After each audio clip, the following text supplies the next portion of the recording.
Hello दोस्तों, स्वागत करते हैं आपका एक बार फिर से अपने YouTube चैनल आर के क्लासेस में। दोस्तों, हम लोग यहाँ पे इंटर मैथमेटिक्स का समाकलन का एक ऐसा क्वेश्चन देखने वाले हैं जो कि आप लोगों को काफी ज्यादा टफ लगता है। लेकिन दोस्तों, ये समझ लीजिए कि आप अगर इस क्लास को देख लेंगे लास्ट तक तो उम्मीद करते हैं कि आज के बाद ऐसे प्रश्नों में कोई दिक्कत आपको नहीं होगी। बहुत ही आसान तरीके से हम लोग यहाँ पे इंटीग्रेशन के कुछ कठिन टाइप के क्वेश्चन देखने वाले हैं जिनका समाकलन लगाते समय दोस्तों आप लोगों को बहुत दिक्कत होती है। लेकिन इस क्वेश्चन को देख लेने के बाद, इस टॉपिक को, इस वीडियो को देख लेने के बाद आपका बहुत सा कंफ्यूजन क्लियर हो जाएगा। बहुत आसानी से क्वेश्चन को आप समझ पाएंगे। आगे जो भी क्वेश्चन आपके इससे संबंधित दोस्तों बनेंगे उनको भी मैं उम्मीद करता हूं कि इस क्लास को देखने के बाद आप लोग बहुत ही आसानी से लगा पाएंगे। तो बने रहिए लास्ट तक वीडियो में, बहुत ही आसान से हम लोग यहाँ पे समझने वाले हैं। तो आइए देखते हैं क्वेश्चन क्या दिया गया है। दोस्तों, यहाँ पे आप देख सकते हैं क्वेश्चन इंटीग्रेशन का लिया है मैंने। यहाँ पे दिया है 1/(x-1)। ठीक है, इसका दोस्तों हमको यहाँ पे इंटीग्रल निकालना है, मतलब समाकलन निकालना है। ठीक है, तो कैसे सॉल्व होगा उसको आइए देखते हैं। यहाँ पे दोस्तों हम लोग क्या काम करते हैं, इसका समाकलन निकालने के लिए सबसे पहले इसी चीज को हम t मान के चलते हैं। हम यहाँ पे लिखते हैं माना t = ex+1। माइनस में दिया है, माइनस में लिख लेते हैं, गलती हो गया था। ये देखिए, इसको हमने क्या मान लिया, t मान लिया। अंश वाले को हमने कुछ नहीं टच किया है। ठीक, यहाँ पे जो दिया गया है हमने इसी को t मान लिया। अब देखिए, थोड़ा से काम कीजिए, क्या चीज, 1 को आप इस साइड में उठा ले आइए, तो ये हो गया क्या, t+1, यहाँ पे ex।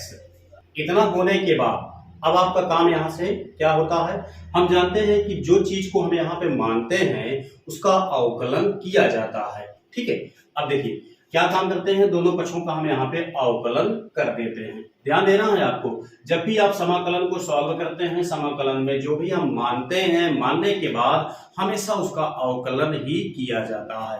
तो हम क्या काम करते हैं, यहाँ पे दोनों पक्षों का अवकलन करते हैं। तो दोस्तों यहाँ पे आप देखिए, t के स्थान पे हो जाएगा dt, 1 का हो जाएगा 0।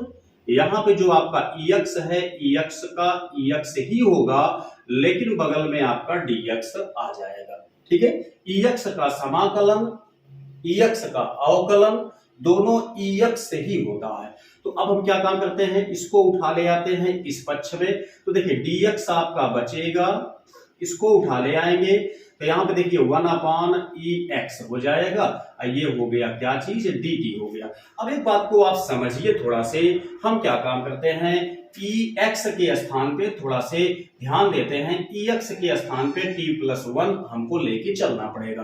तो यहाँ से dx = 1/, यहाँ पे देखिए t है, तो ex के स्थान पे हम क्या काम करते हैं, t+1 लेके चलते हैं, ये बगल में आपका dt बचा हुआ। अब दोस्तों देखिए, जो सवाल आपका दिया गया था उसको हमने यहाँ पे मॉडिफाई कर लिया हुआ है, यानी कि माना हमने पहले, मानने के बाद उसका हमने डिफरेंशिएशन किया, यानी कि अवकलन किया। अवकलन के पश्चात थोड़ा से आपको यहाँ पे मैंने ध्यान दिलवाया है कि यहाँ पे आपको इसको पुनः लेके चलना पड़ेगा, नहीं तो सवाल आपकी सॉल्व नहीं हो पाएगी। अब हम क्या काम करते हैं, यहां से चलते हैं। देखिए हमने क्या काम किया था, ex-1 के स्थान पे माना था, क्या माना था, t हो गया। चलिए ठीक है, उसके बाद dx के स्थान पे दोस्तों आप देखिए यहां से क्या आया हुआ है, 1/t+1 × t dt आया है। तो हम dx के स्थान पे इतना मान लेके चलते हैं, ये हो गया आपका dt। अब इससे आपका समाप्त, मतलब काम समाप्त हो गया है। इसका पहले समाकलन निकालेंगे, उसके बाद हम ex के स्थान पे या t के स्थान पे ex-1 को लेके चलेंगे बाद में, लेकिन पहले यहाँ पे चलते हैं। देखिए इसको हम लिख सकते हैं, क्या चीज, ध्यान से समझिए। यहाँ पे दोस्तों लिख सकते हैं 1/t × t+1 dt। ठीक है, अब देखिए जब ये आपका इस टाइप से होता है दोस्तों, इसको हम यहाँ पे लिख सकते हैं समाकलन क्रमशः के अंतर्गत a/t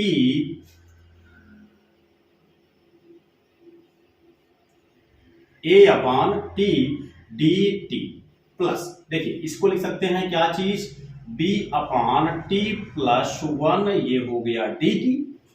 ठीक है, इतना बन गया। अब देखिए इसके बाद ये समाकलन क्रमशः हमें चला गया है। अब इसके बाद आपको ए और बी का मान निकालना पड़ता है। जब ए बी का मान निकाल लेते हैं उसके बाद हम सवाल को आगे सॉल्व करेंगे। तो ध्यान दीजिए, यहां से इतना हो जाने के बाद देखिए यहां से जब हम ए का मान लेके चले, मतलब ए का मान निकालेंगे, यहां लिखेंगे ए के मान के लिए, तो यहां पे देखिए t प्लस 0 है, t प्लस 0 इसको मान सकते हैं, ठीक है। तो यहां पे क्या लिखेंगे, t plus 0 is equal 0, t is equal क्या हो गया, 0 हो गया। जब हम a का मान निकालेंगे तो यहां की वैल्यू लेके चलेंगे 0 के इक्वल, जब हम b का मान निकालेंगे तो यहां की वैल्यू लेके चलेंगे, ठीक है। अब देखिए हमने क्या काम किया, इसी में जो आपका यहाँ पे दिया गया है इसी में हम t के स्थान पे 0 लेके चलेंगे तो क्या बनेगा, ध्यान दीजिएगा। यहाँ पे दोस्तों 1/t के स्थान पे 0 हो गया, t के स्थान पे 0 हो गया, प्लस 1 हो गया। तो फाइनली यहाँ पे देखते हैं हम, तो a का मान क्या आता है, 1/1।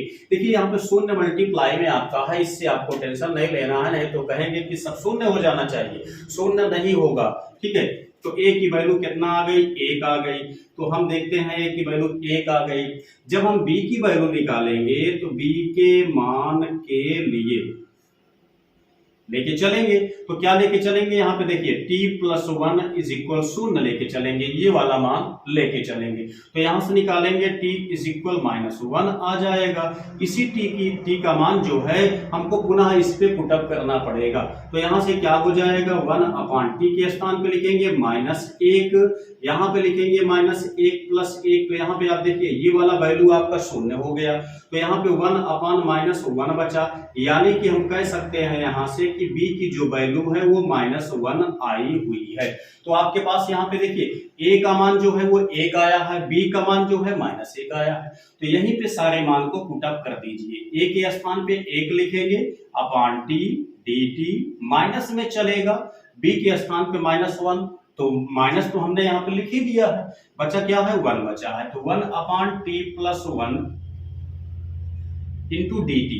अब देखिए इसका इंटीग्रेशन आसानी से किया जा सकता है, क्यों, 1/x के टाइप का बना है, 1/x के टाइप का बना है। हम जानते हैं कि 1/x का जो समाकलन होता है वो log x होता है।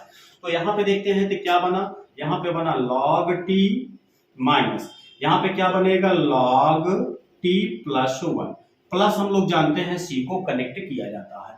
अब देखिए ये log m minus log n का व्यंजक बना हुआ है, जहां से इसको हम log t ये वाला बटे में t प्लस 1 लिख सकते हैं प्लस c। अब देखिए t के स्थान पे हमको ये वैल्यू जो हमने माना था वो हमको लेके चलना पड़ेगा, ठीक है। तो देखिए t के स्थान पे हम क्या लिखेंगे, log t के स्थान पे लिखेंगे हम ex माइनस 1 बटे में t के स्थान पे क्या लिखेंगे, यही चीज, यानी ex minus 1 plus 1 plus c, 1 से 1 आपका कैंसिल हो जाएगा, बचा क्या है आपके पास log, यहाँ पे देखते हैं ex minus 1 upon ex plus c, ठीक, इतना आपका बना हुआ।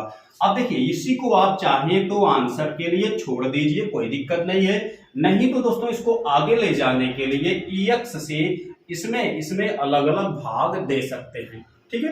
अलग अलग भाग देंगे तो आंसर आपका कुछ चेंज आएगा।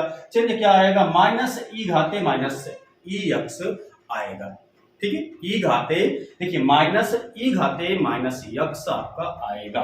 तो यहां तक का आप छोड़ दीजिए, कोई दिक्कत नहीं है, बहुत आसानी से आपका क्वेश्चन सॉल्व हो जाता है। आई होप कि ये क्वेश्चन आपके निश्चित ही समझ में आया होगा। थोड़ा सा डिफिकल्ट टाइप का था लेकिन इंटीग्रेशन का था, आपको समझना ही पड़ेगा दोस्तों, चाहे वो आपका आसान हो चाहे टफ हो, ठीक है। क्योंकि हम लोग जानते हैं यूपी बोर्ड एग्जामिनेशन 2024 के लिए घोषणा हो चुकी है कि आपका 30% जो सिलेबस कटा हुआ था दोस्तों वो अब नहीं कटेगा, संपूर्ण सिलेबस का एग्जाम आपके 2024 के बोर्ड एग्जामिनेशन में लिया जाएगा, ठीक। उम्मीद करते हैं कि क्वेश्चन आपके निश्चित ही समझ में आया होगा।